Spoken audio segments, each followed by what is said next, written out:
A hot August sun shone unmercifully upon a small wagon train in the Utah Territory.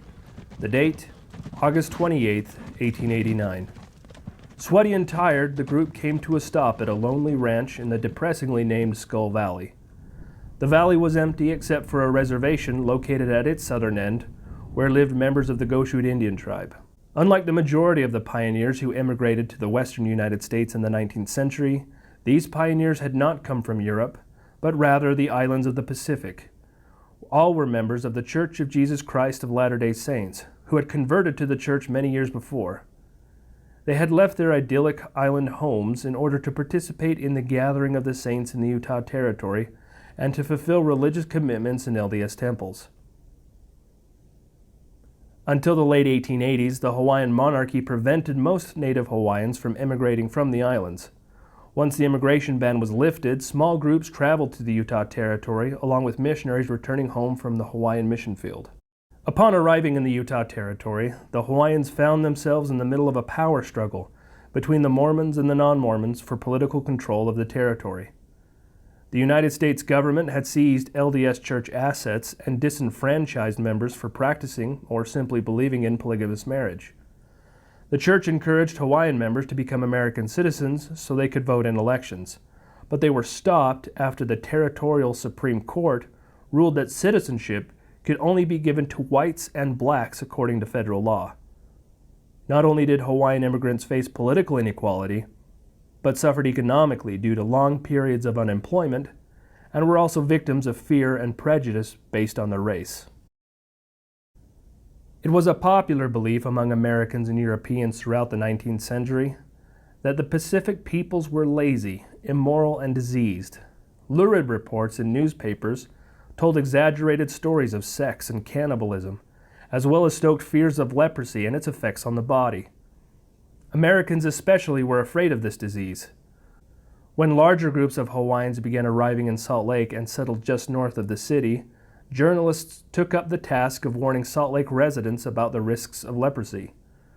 The Salt Lake Tribune, a non-Mormon newspaper, ran a column that raised the alarm that a Hawaiian boy had arrived in the valley and that an outbreak was imminent.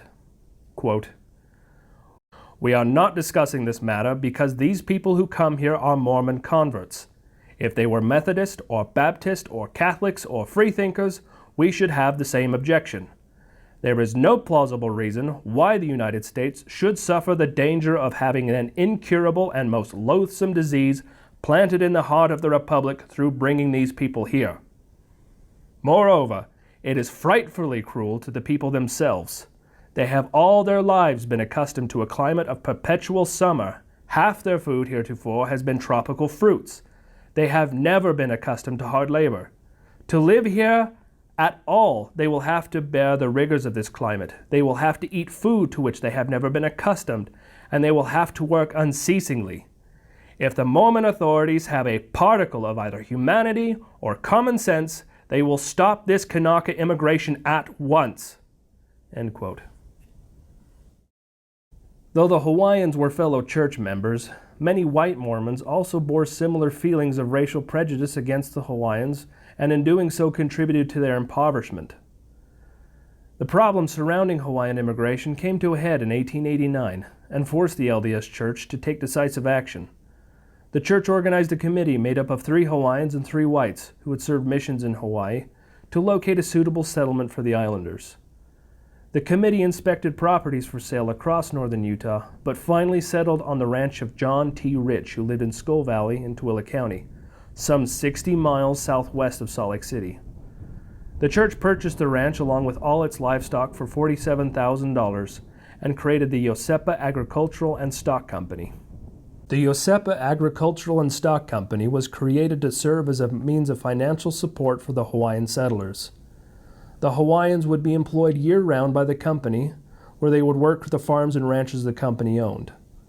The company was under the direct supervision and responsibility of the LDS Church's highest body, namely the First Presidency, consisting of the LDS Church prophet and president and his 2 counselors. The First Presidency appointed a man and his family to live at Iosepa as the company manager. The town was named Iosepa in honor of Joseph F. Smith, who had served a mission to the Hawaiian Islands in the 1850s and had developed a lifelong love of the Hawaiian people. At the time of the town's creation, he was serving in the first presidency as a counselor. The Hawaiians left Salt Lake City on August 27th after being treated to a feast put on by 2 Salt Lake City LDS congregations. They overnighted in Grantsville with LDS families there before proceeding to their destination the next day. Once the Hawaiians had arrived at their new home at the end of August 1889, they drew lots for homes and a town plat was surveyed. The town was laid out in a grid pattern, popular among many Mormon communities, with a large central square surrounded by streets meeting at right angles. The main square was named Imalani Square. The streets that ran east to west were called avenues and given names like Hawaii, Honolulu, Wailuku, while the streets which ran north to south were named Kapukini, Nepai, and Solomona. The first decade of Iosepa was not easy for the company. Year over year, the company was unprofitable in spite of new money-making ventures the Iosepans engaged in, like buying calves and lambs to fatten and resell. Nevertheless, the LDS Church continued to support the settlement. Some Iosepans became unhappy in their new home and left and returned either to Hawaii or left to find higher-paying seasonal work in mining towns. In 1894, the Hawaiian government sent a representative to Iosepa and offered to pay the travel expense of anyone who wished to return home to Hawaii. Some saw this as a chance for an all-expense-paid trip to visit their Hawaiian home, and a few accepted the offer, but did return to Iosepa. Once Hawaii became a U.S. territory, Iosepans felt more free to come and go from Hawaii as they pleased.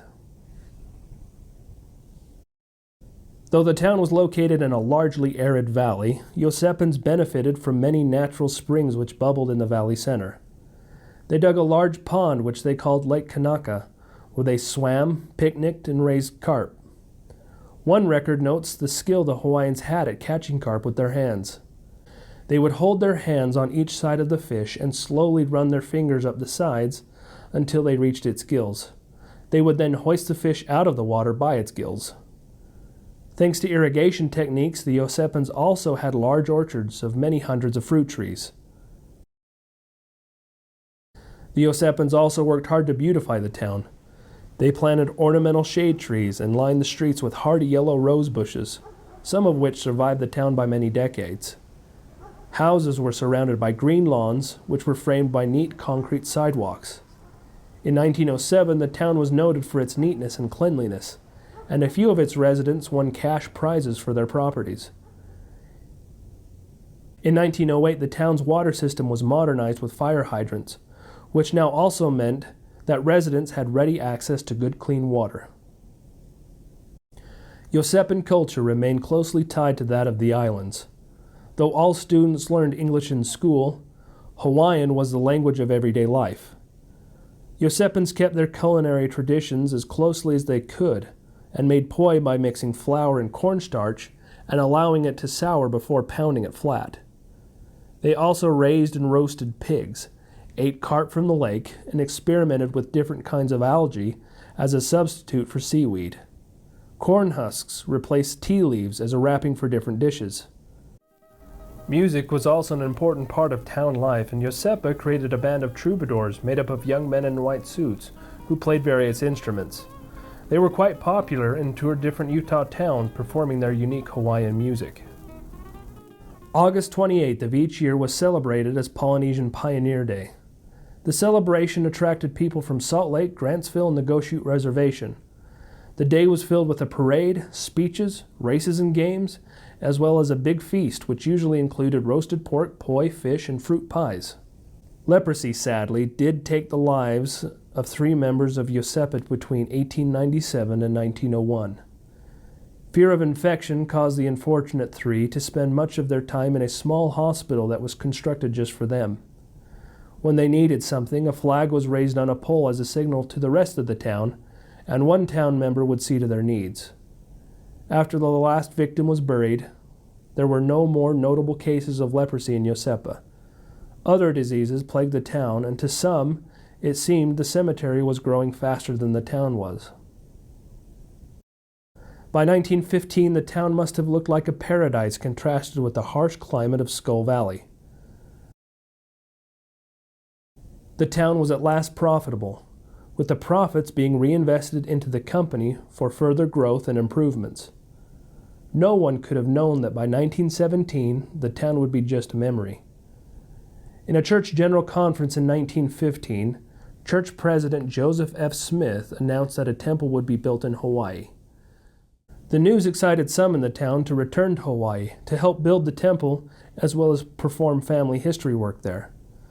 To some Yosepans, the town was the only home they knew, and there was some reluctance to leave, but by 1917 all had left. Most returned to Hawaii, and a few remained in Utah.